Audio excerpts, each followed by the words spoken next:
And welcome to On The Marc. It's Monday, and we are going in on a Monday. You know it's Money Monday, or all about the Benjamin's money, or Money Making Monday.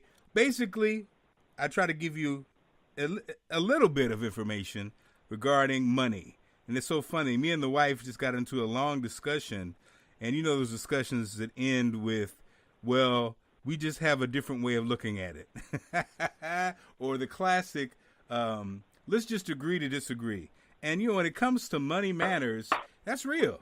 It's real, and it happens all the time. It's almost like religion. I think everybody has a different take. A lot of times it's based on how you're raised.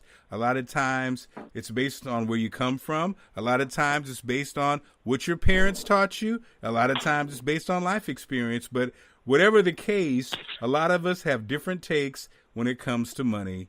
And when you're married, it's a relationship where you try to figure each other out and find the middle part. Now, it's interesting. I think in our relationship, I noticed with me and the wife, a lot of times with couples, it seems like especially people who aren't married, there's a lot of philosophies about who's the decision maker and who makes the call and the man of the house. That conversation happens all the time.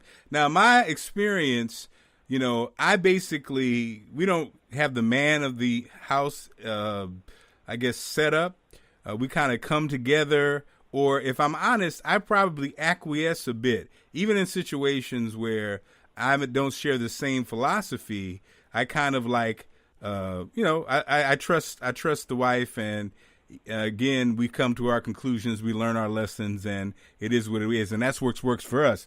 And everybody has to be built their own way. You know, everybody manages it their own way. And so that's why when you give advice about things, it's tough because it really depends on philosophies and what's important to each person, and everybody's different. And so I'll hop into that. But first, I want to get on the line one of my favorite people, and he is my official money guy when I'm talking about money matters, homes, real estate. He's a one-stop shop.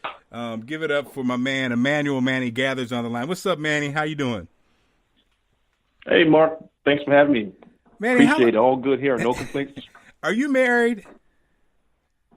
Yes, sir. And how long have you been married?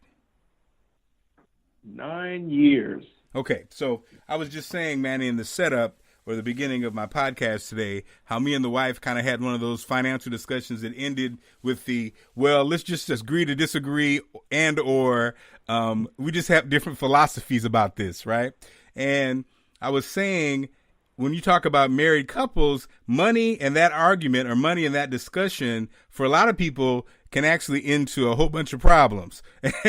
And for Definitely. My relationship, what I realize is, you know, I'm the man of the house, so I make the decisions. I probably acquiesce more to my wife, even though there'll be situations where maybe I don't necessarily agree.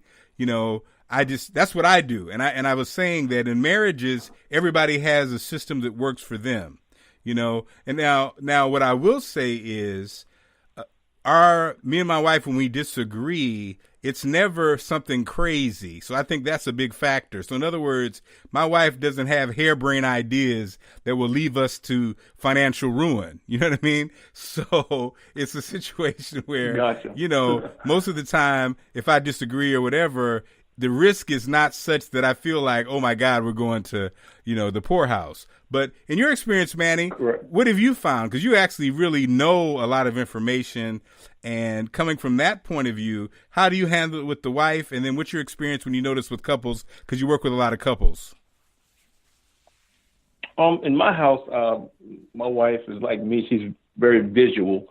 So I'm like you. I let her bend my ear, you know, to make her, you know, satisfy her position and have her feel value, you know, the value added to the conversation.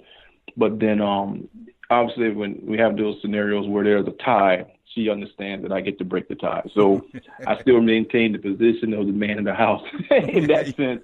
But I do bend, you know, and allow her to really firmly put her position down, because I tell her all the time, it's very important to hear her perspective, and I think that brings balance to the family and to the household. So, and it's a give and take thing, like you said. It's a nice balancing act, and we kind of take it from there. And we literally break out the chalkboard and literally we draw things by the numbers, and that kind of sticks to everyone, because I can say something as opinion, she can say something that's an opinion, but the numbers don't lie, and that's kind of like our philosophy in my house.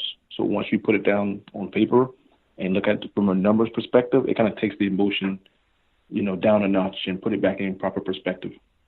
And I love that. And I think that's what, when we talk about married couples, when we talk about successful couples, I've been married 9, I've been married coming up on 18. It's whatever works for each person. It's whatever works for each couple. And that's why giving advice, I have to, like I said, I have to kind of, we don't give a lot of advice. We kind of say what works for us. But like you said, you and your wife have a totally different plan than we have. And in fact, to be honest, I think a lot of times emotions are a big part of our discussions, and financial people may say that's a bad thing. But at the same time, I think that's the tightrope walk that you do with marriage, because a lot of times in your discussions and your arguments, it is about feelings. And a lot of times you could be right, but you pretty much crush somebody, so it's a balance. Oh, yeah. And whatever works for each other. So Manny, I wanted to hop into, we've talked about this before when I was on Radio 103.9 in New York. I talked to you about, I said, you see all these signs that people say we'll buy houses, and you see all these commercials. Hey, come join me for this seminar. I'll show you how to flip homes, and you don't even need your own money. And you kind of gave us insight into what's really going on in that. And I wanted to ask you, Manny, what's the market looking like? With our new president, who is interesting, and the climate is interesting. What's the housing market looking like with this new president? When you look at the public sentiment, everyone is kind of like on the middle of the fence. They're like, hey, things are better in some instances because of like you said, the promises and the things that everyone campaigned on. But, you still have those segment of the population that truly still reality seeing things are not working for them. So, but when you look at the numbers from a financial perspective, you have big analysts out there like CoreLogic and Bankers Mortgage. Those guys really have a pulse, and they're seeing that it's almost inevitable for another bubble. And what that really means is like 07, 08, 09, those type scenarios, this is probably going to be bigger than that one. And that's the kind of thing that the big money is bracing for. So when I say that people, the fund managers and stuff like that, private funds, these guys are out there literally putting hedge funds and money funds together like it's the Boy Scouts, and they're putting together to amass as much cash as possible, because when this thing pops again, they're going to go in and shop like it's coupons. They're going to get properties and assets like it's dirt cheap, because no one's going to be able to afford to keep it. And so they've seen this dance before. They've seen this dance before. They know they've seen this dance before. They know what's going to happen. It's inevitable. It can't sustain it. No matter who's in office, it's going to pop, because the numbers just don't add up. Doesn't make sense. You just can't keep going up without a correction. And so they're looking at another 1 to 3 years before this thing just collapses again, particularly with the real estate. And so, Manny, what should we do? Tell us what to do, Manny. Well, and see, that's the problem. Like I was saying before, in the last time on the show, the majority of the people, I would say 80% of them, are still playing in real estate traditionally in the retail space. And retail and resale. So that means, you got people that just go out and buy things to fix and flip, or they buy it to turn into a rental, and then they end up over leveraging. They get 4, 5, 6 rental properties because everything is going good, but yet it's all on borrowed money from some bank or some lender at a certain interest rate. Well, when the system takes a nosedive and your tenants walk away from that rental property because they can't afford that payment that they originally just signed up for, someone has to pay those mortgages regardless, and that's going to be the person that's over leveraged. So that's when the wealthy, sophisticated owners come in, and they do what they always do. They don't play from that perspective. The sophisticated investor plays real estate from a lending perspective. Like I said, they're the bank. They're either going to lend you money via hard money or private money, or they're going to own your debt when you can't pay it, when you go in default, and they're still going to control your property. So, everyone really has to understand, when you buy a house, if you don't pay your mortgage, someone takes it back. If you don't pay your taxes, the county takes it back. So you never really own that property.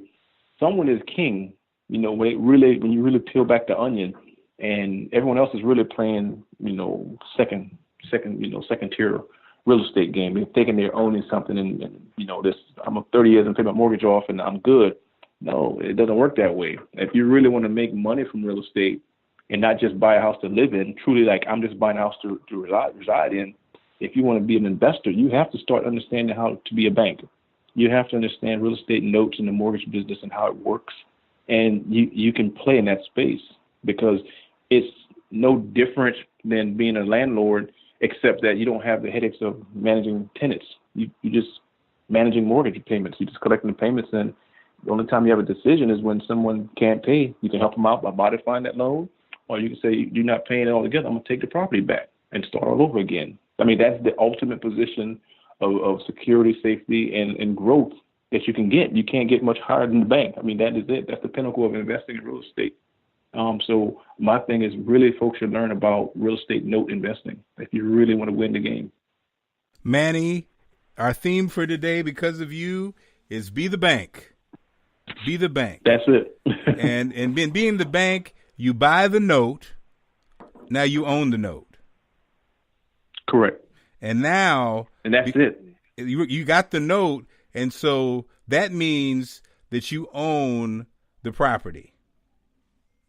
You own the payments, the mortgage, the debt. So that means you're collecting the principal and interest payments every month. So unlike, if the bank gave you a mortgage, typically within the first year, they're reselling that mortgage off to someone like me or a hedge fund. If you get that letter in the mail, you see it, and it comes, your mortgage is now serviced by this company. Right. Well, that's what happened. They just sold your loan off to someone else at a discount.